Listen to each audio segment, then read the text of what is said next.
우리가 이제 지난주에 예배의 요소들, 예배의 어떤 순서들이 있느냐, 이제 이런 부분들을 살피다가 사도신경, 그래서 사도신경을 이제 우리 장로교회에서는 이제 사도신경을 장로교뿐 아니라 대부분 많은 교회들이 사도신경을 우리가 신앙 고백으로 하고 있는데 간혹 유튜브나 혹은 이제 그런 다른 자료들을 보면 이제 사도신경에 대해 조금 이렇게 반격하는 이제 그런 내용들도 있다.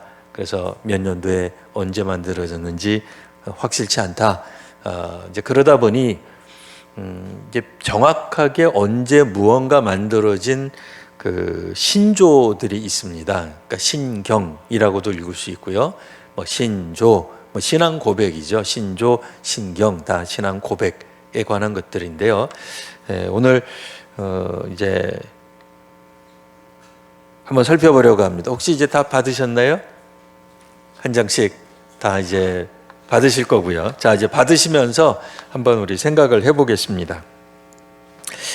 그 313년에 이제 콘스탄틴 대제, 콘스탄틴 로마의 황제가 기독교를 로마의 국교 중 하나로 이제 공인을 하게 됩니다. 그게 이제 왜 중요하냐면 이제부터는 소위 말하는 그리스도교, 기독교라는 이름으로 집회를 열어도 그 사람들이 감옥에 가지 않아도 되는 일이 벌어진 겁니다. 그러니 예수님 그 활동, 또 예수님의 부활 승천 이후에 대략 한 300여 년 동안 초대교회가 가졌던 핍박, 박해, 우리가 잘 아는 카타콤이라고 불리우는 지하 묘지, 혹은 우리에게 익숙한 지하교회, 이 삶을 드디어 청산하고 이제 소위 말하는 양지로, 음지에서 양지로 나오게 되는 계기가 된 거죠. 이때부터는 기독교가 박해를 받지 않으니 순교당할 이유도 없습니다. 소위 말하는 예배당 건축이 가능해지는 시기라고도 볼 수 있습니다.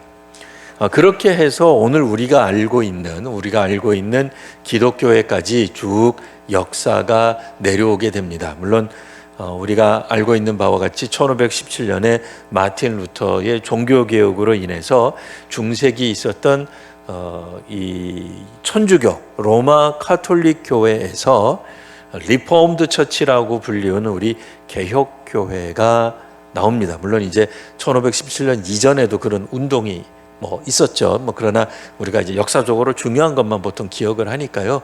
1517년 약 한 1200년 정도, 그러니까 313년 이후부터는 로마 카톨릭 교회가 아니었어요. 그때는 그냥 초대교회라고 우리가 불리웁니다.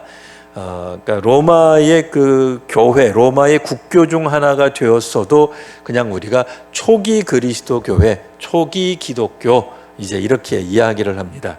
근데 이 초기 기독교 시절에 오늘 이제 나눠드린 1쪽 보시면 니케아 신조라고 해가지고 325년, 아까 꽤 빨리 된 거죠. 313년에 로마의 수많은 공인된 종교 중 하나가 기독교도 공인이 됐다 이거예요. 그러니까 유일무이한 국교가 된 게 아니고 인정받는, 나라가 인정하는, 황제가 인정하는, 황제나 나라나 다 그때는 같습니다만 인정하는 종교가 되고 난 다음에 얼마 되지 않아서 니케아 신조라고 하는 게 나오게 되는 거예요.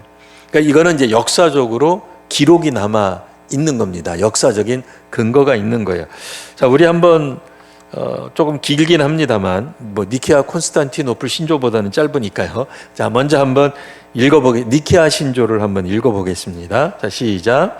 저는 유일무이하시고 전능하시며 천지와 모든 보이는 것과 보이지 않는 것을 창조하신 하나님 아버지를 믿사오며 유일하신 주 예수 그리스도를 믿습니다. 그는 하나님의 독생자이시며 온 우주에 앞서 나셨고 참 신이시며 참 빛이시며 참 신 가운데 신이시며 하나님에게서 나셨고 창조함을 받지 않으셨고 성부 하나님과 같은 본질이시며 그로 말미암아 모든 만물이 창조되었고 모든 인간들과 우리의 구원을 위하여 하늘에서 내려오셨고 성령으로서 동정녀 마리아에게서 인간으로 나셨고 우리를 위하여 본디오 빌라도에게 십자가에 달려 죽으셨습니다.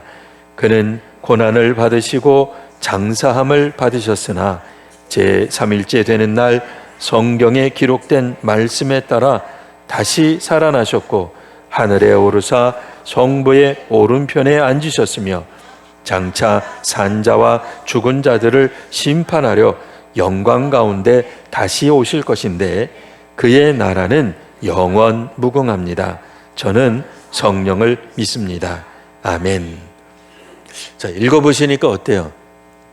오늘 우리가 암송하는 사도신경, 이 사도신경은 찬송가 앞쪽에 있습니다.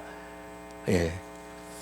사도신경이 찬송가 앞에만 있는 게 아니라 인쇄가 그렇게 됐다는 뜻이고요. 자, 우리가 이렇게 한번 비교해 보십시오.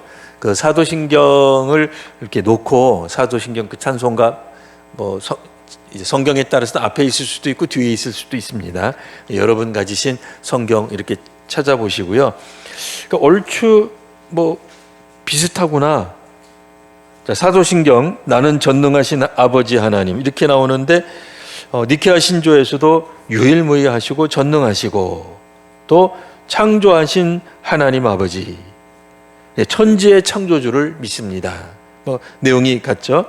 유일하신 주 예수 그리스도를 믿는데 우리의 사도신경은 그의 유일하신 아들 우리 주 예수 그리스도를 믿습니다. 이거 번역상의 차이인가 싶을 정도로 내용이 한 90% 이상 똑같다. 누가 누구 걸 보고 베꼈는지 몰라도 그렇게 말해도 괜찮을 만큼 내용이 크게 다르지 않다. 이런 생각이 듭니다. 예, 또 우리 니케아 신조 계속해서 보면 하나님의 독생자이시고 온 우주 앞서 나셨고, 자, 이 말은 좀 없죠. 좋은 우주 안에 나셨고 이런 표현은 없습니다만 독생자 그 표현은 나오죠. 유일하신 아들이 독생자라는 얘기죠. 예, 온 우주 앞에 나셨다. 그러니까 천지창조 창세기에 나와 있는 태초에 하나님이 천지를 창조하시니라. 그러니까 모든 만물은 하나님의 피조, 하나님의 창조로 인한 피조물이나 예수님은 성자 하나님은 아버지 하나님이 만드신 신이 아니다. 만드신 존재가 아니다. 이제 그 얘기를 굳이 어렵게 온 우주에 앞서 나셨고 이렇게 이제 표현한 거예요.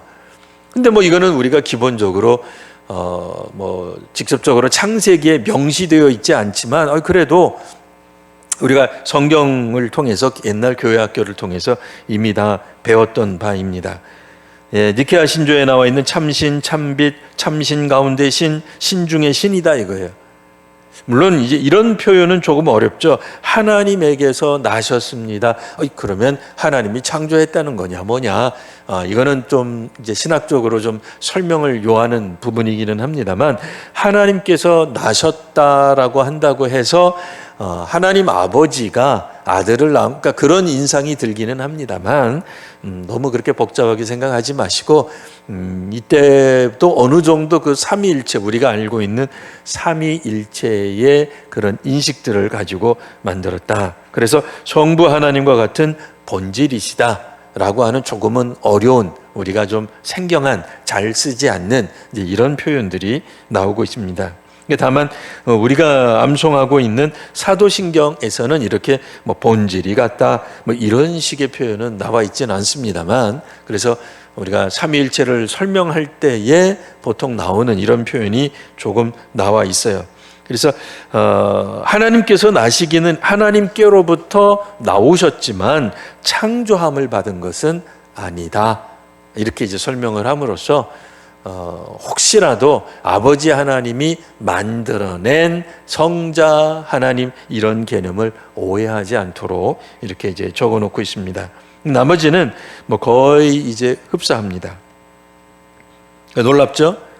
그러니까 사도신경은 언제 어디서 누가 만들었는지가 명확하지 않지만 니케아 신조 같은 역사적으로 남아있는 자료들을 통해서 보면 사도신경 우리가 이제 사용하고 있는 사도신경과 뭐 그렇게 틀리지 않다. 물론 이 니케아 신조보다는 조금 짧은 형태로 되어 있기는 합니다만 뭐 내용적 문자 그러니까 단어 숫자가 짧다기보다는 내용적으로 이제 몇몇 부분들이 생략된 형태로 되어 있으나 한 90% 이상은 다 담고 있습니다.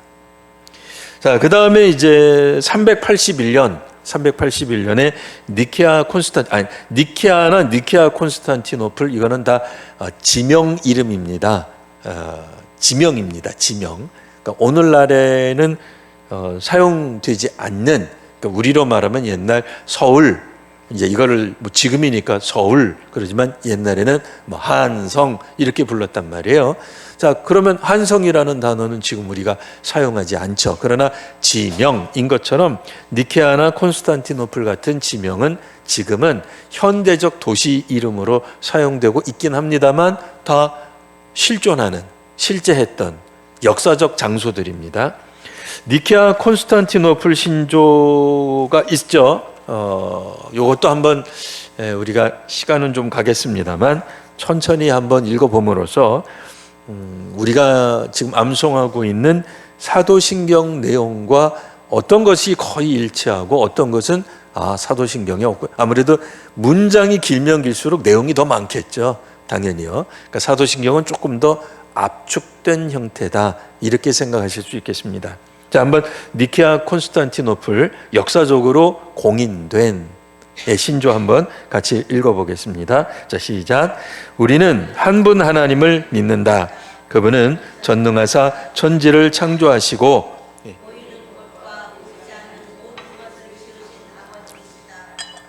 한 분 예수 그리스도를 믿는다.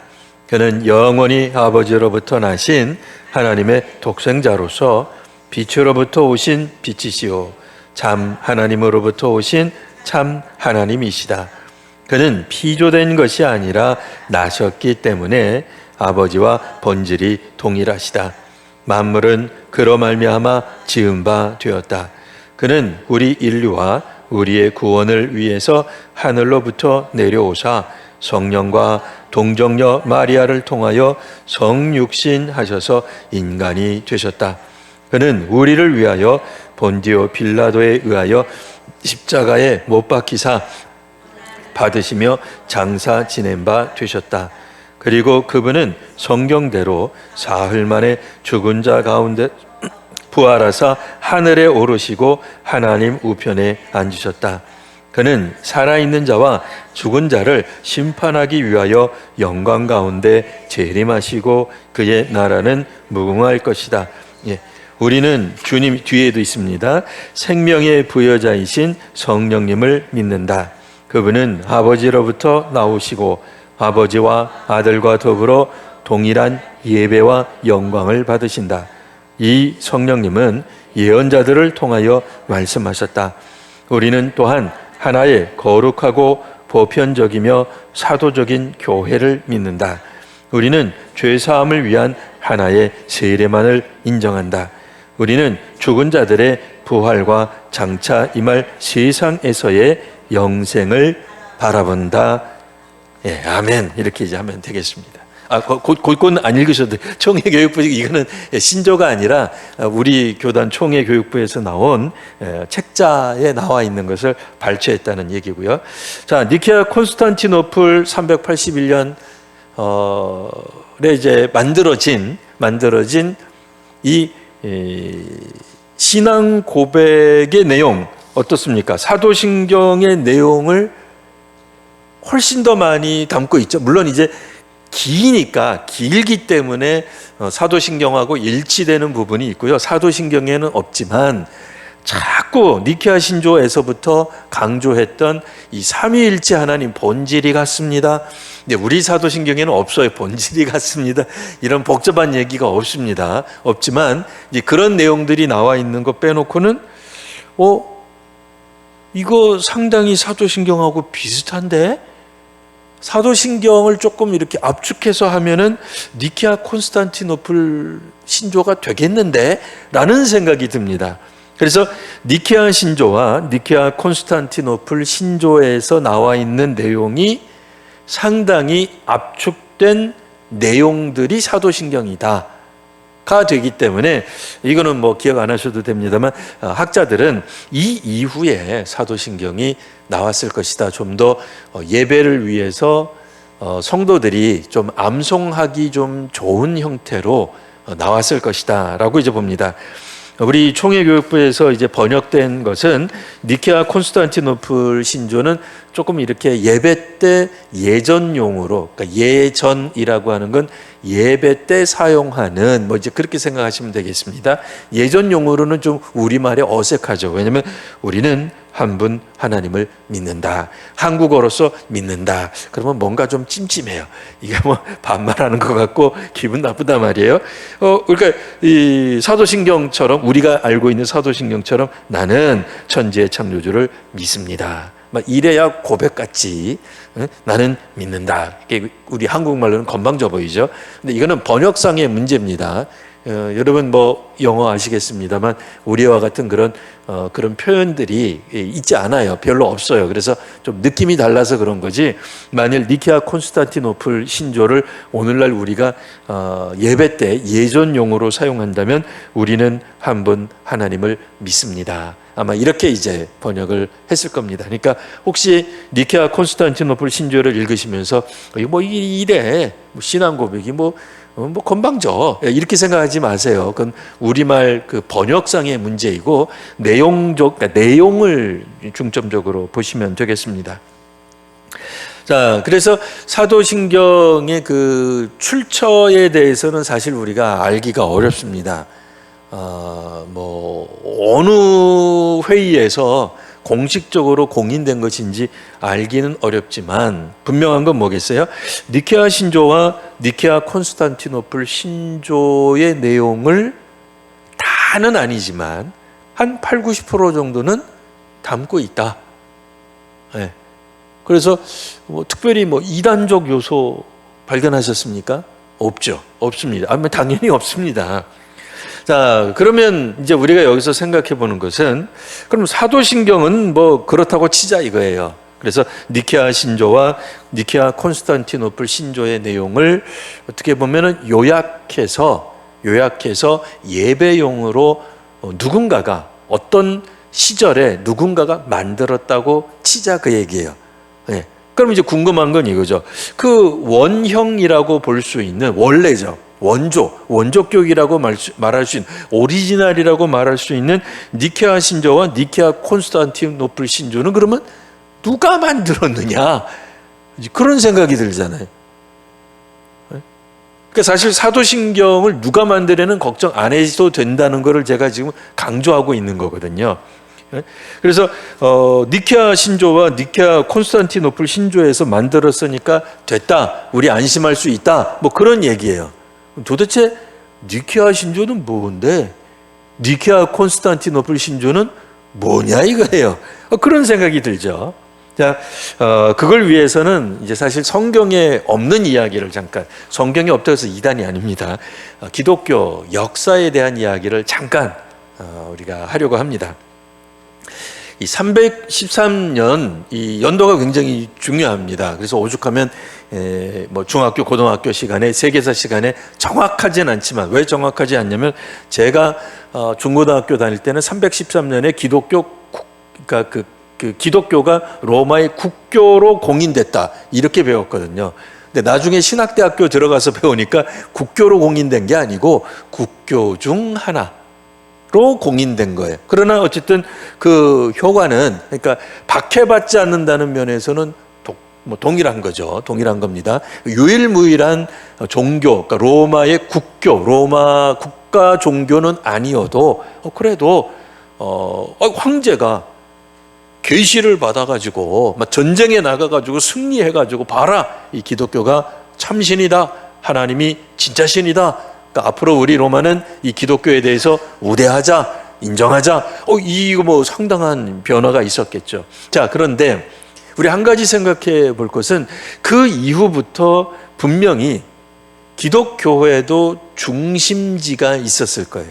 그러니까 교회도 이 교회의 문화, 교회의 어떤 그런 영성, 뭐 경건, 혹은 그 신학이 꽃피우게 되는 초기 기독교 5대 도시가 나오게 됩니다.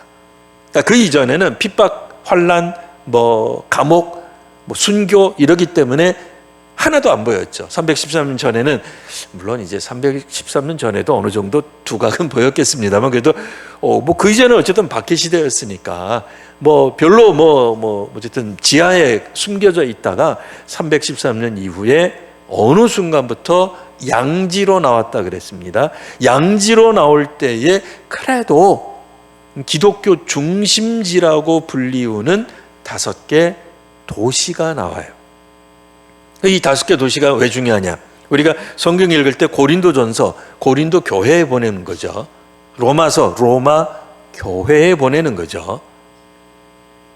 그러니까 로마 교회가 이게 건물로 있는 게 아니라 로마에 있는 성도들에게, 그러니까 그만큼 성도들이 많이 있었단 얘기예요. 그죠? 로마서가 기록될 정도면 로마에 성도가 많은 거죠. 뭐 한 2명 모이는데 바울이 로마서 쓰면 이상하잖아요. 자, 그러니 중심되는 5도시가 나오는데 첫 번째 우리가 떠올릴 만한 도시는 뭐겠습니까? 예루살렘이겠죠. 예루살렘 왜 중요할까요? 아니, 오전에도 우리가 설교했잖아요. 모교회예요. 모든 기독교회의 어머니 교회, 역사적으로 중요하지 않겠어요? 아무리 박해를 받아도 사도들 중에 어떤 사도들은 끝까지 세계 선교 잘 안 나가고 이방인 선교 안 나가고 계속해서 예루살렘에 남아 있었던 사도들이 있었을 정도예요. 그러니까 바울이 전도하고 나서 나중에 예루살렘 교회에 있던 예루살렘, 그러니까 어떻게 보면 터줏대감 같은 모교회의 어머니 교회의 지도자들과 만나는 이야기가 사도행전에 나옵니다. 물론 그 이후로는 박해를 받아서 뭐 이렇게 숨기는 하지만 여전히 예루살렘 중심으로 교회가 암암리에 있었다. 그러다가 313년 이후에 개방되고 개화되고 해방되고 뭐 이런 어떤 압제가 풀리면서 부흥할 때에 아무래도 예루살렘이 목소리를 낼 수밖에 없어요. 왜요? 우리가 모교회다 이게.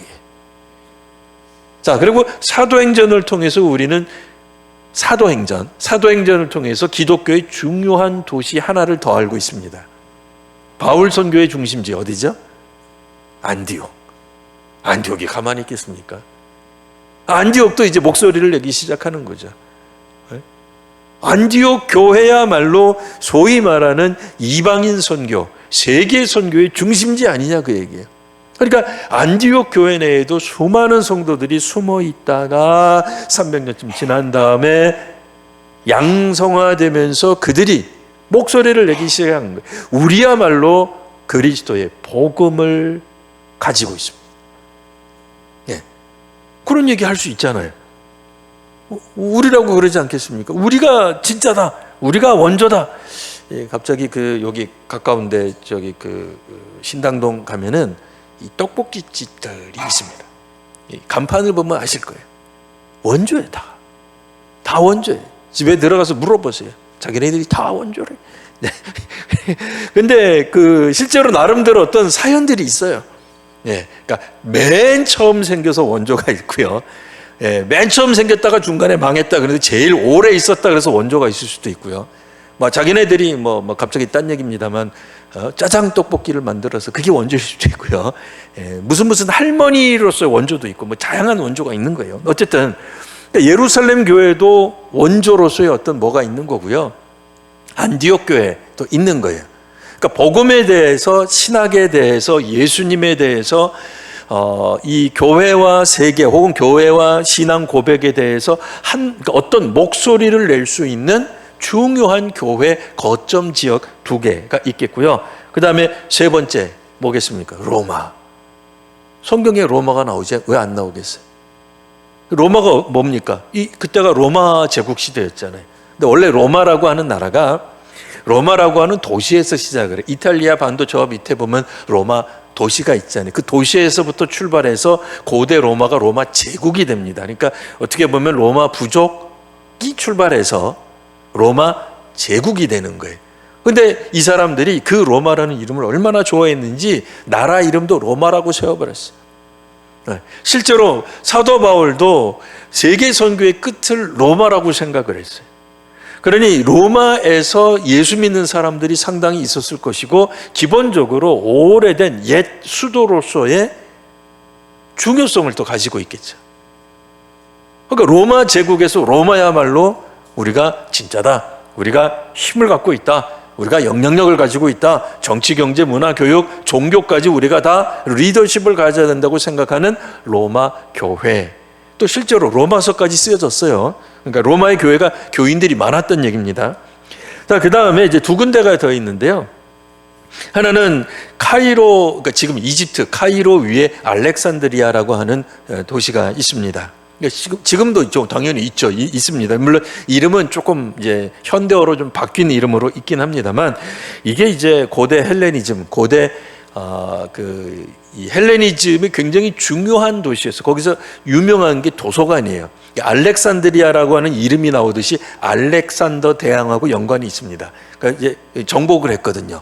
정복을 해서 도시 이름이 알렉산드리아로 바뀌었는데, 여기에 또 그렇게 그리스도인들이 많았어요.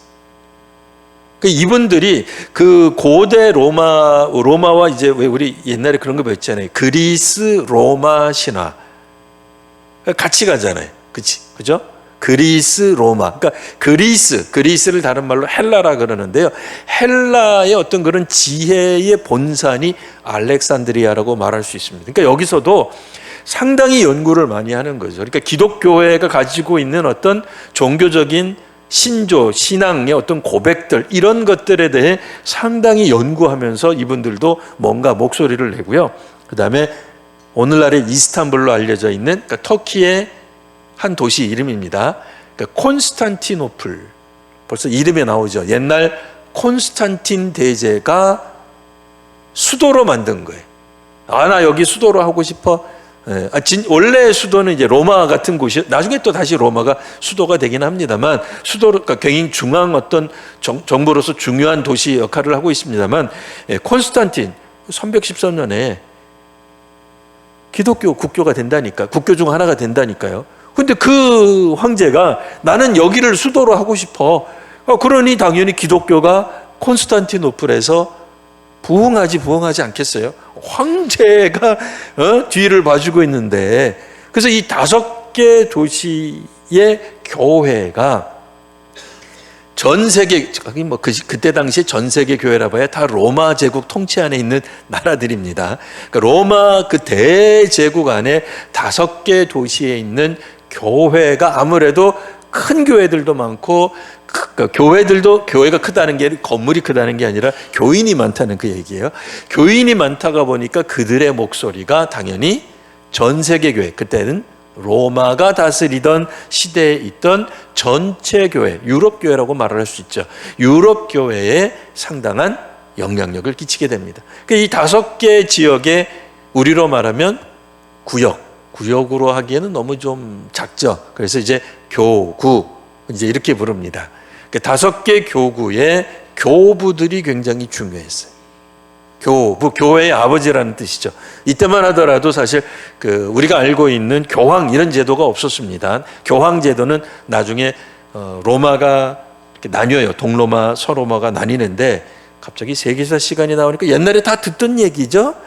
중고등학교 시절에 들었는데 이렇게 연결이 안 된 것뿐이에요. 옛날 기억 한 50년, 60년 전 기억하시려니까 머리에 쥐가 날려는지는 몰라도 다음 주에 제가 고양이를 한 마리 데리고 오겠습니다. 걱정하지 마시고 조금만 참고 들으세요. 자, 교황은 아니지만 그 교회에 마치 사도와 같은 권위가 있는 5개 교회, 5개 교회의 교부들, 학자들이 모여가지고 연구를 한 거예요. 그래서 그들이 소위 말하는 이제 나중에 이렇게 뭐 찾아보시면 공의회 이런 표현이 나옵니다. 그러니까 공적인 회의를 하는 거예요. 5개 교회들을 중심으로 거기 있는 학자들이 모여가지고, 야, 우리 이제 기독교가 어차피 개방됐고 이제 기독교가 복음을 열심히 전하는데 이거 아무렇게나 우리 기독교 복음이 나가서야 되겠느냐. 왜냐면 그때만 하더라도 언어 모르는, 그러니까 글자 못 읽는 사람들이 꽤 많았거든요. 그래서 우리의 신앙, 왜냐면 그러려면 사복음서 다 나가야 되고, 뭐 그때만 하더라도 성경이 뭐 이렇게 어쨌든 하나 둘 인정되던 시기였기 때문에 모아서 나중에 신약 성경이 신약 성경으로서 좀 이해가 안 갑니다만, 그때만 하더라도 성경이 따로따로 있었어요. 그 시절만 하더라도요. 313년에 우리가 갖고 있는 신구약 성경이 이렇게 단권으로 있는 게 아니에요. 역사적으로 나중에 시간이 지나면서 이게 성경, 오늘날 우리들이 알고 있는 이 성경으로 인정이 되는 건데, 어쨌든 그때만 하더라도 복음서는 있었는데 복음서 같은 것들을 다 출판해서 돌릴 수가 없거든요. 그래서 사도 신경 같은 이 니케아 신조, 니케아 콘스탄티노플 신조 같은 이런 것들을 성도들이 암송을 함으로써 기독교의 핵심, 기독교의 중심되는 생각들, 교리들을 익히는 게 중요하겠다 생각이 되죠. 그러니 오늘날 우리 같으면은 이거 한 권 주면서 새신자한테 탁 주잖아요. 오늘날에는. 근데 옛날에는 이렇게 줄 수가 없어요. 기억 어렴풋이 나시죠? 인쇄술의 발달. 그거 한참 이제 중세기 넘어가야 인쇄술이 나와요. 그 이전에는 다 손으로 필사본 사람이 베껴 써야 돼요. 근데 이거를 여러분들도 우리 성도님들도 한번 써보셨잖아요, 성경. 우리 아직 안 했나? 어떻게 올해 하반기부터 해볼까요? 성경 필사본 구역별로 해가지고 경쟁 어떻게 이거 하지 이만큼 나와요, 한 권 다 쓰면. 요즘 같이 좋은 그 종이, 얇은 종이에 써도 이만큼 나요. 우리가 쓰기 시작하고. 근데 옛날에는 이런 얇은 종이는 상상도 못해요. 상상도 못해요. 기억하시죠? 어명이요 하고 나올 때 어떻게 돼요? 두루마리 쫙 펼치는데 두루두루 많으면 이만해요. 근데 내용은 요만해요. 그잖아요. 우리가 보면 몇 자 안 적은 거예요. 그 전보 치워도 될 것 같은데 몇 자 안 되는 걸 둘둘둘 말하면 이만큼 되잖아요. 근데 이 성경 내용을 다 적는다고 생각을 해보세요. 엄청난 이게 아니에요. 이거는 어떻게 말로 표현할 수 없으면 그건 불가능해요. 그래서 성경을 줄 수가 없었어요. 그러니 기독교 교리에 대해서 일단 급하게라도 알아야 되잖아요. 새신자들이, 새로 태어난 아이들이. 그러면 뭘 해야 되겠어요? 잘 외울 수 있어야 되겠죠. 그러다 보니까 니케아 신조와 콘스탄티노플 신조 이후에 사도신경이 나왔을 것이다. 이렇게 보는 겁니다. 그래서 조금 더 니케아 신조를 보완한 게 니케아 콘스탄티노플 신조고요. 그리고 오늘 읽지 않았습니다만 시간 때문에 칼케톤 신조라고 하는 것도 이렇게 나옵니다. 그런데 어쨌든 이런 내용들을 잘 요약해서 예배 예전용으로, 그러니까 313년 이후에는 예배용으로 뭔가를 가능한 거죠. 그때부터는 공식 성가대가 가능한 거죠. 우리식으로 말하는 이런 회집, 집회가 가능해지는 거죠.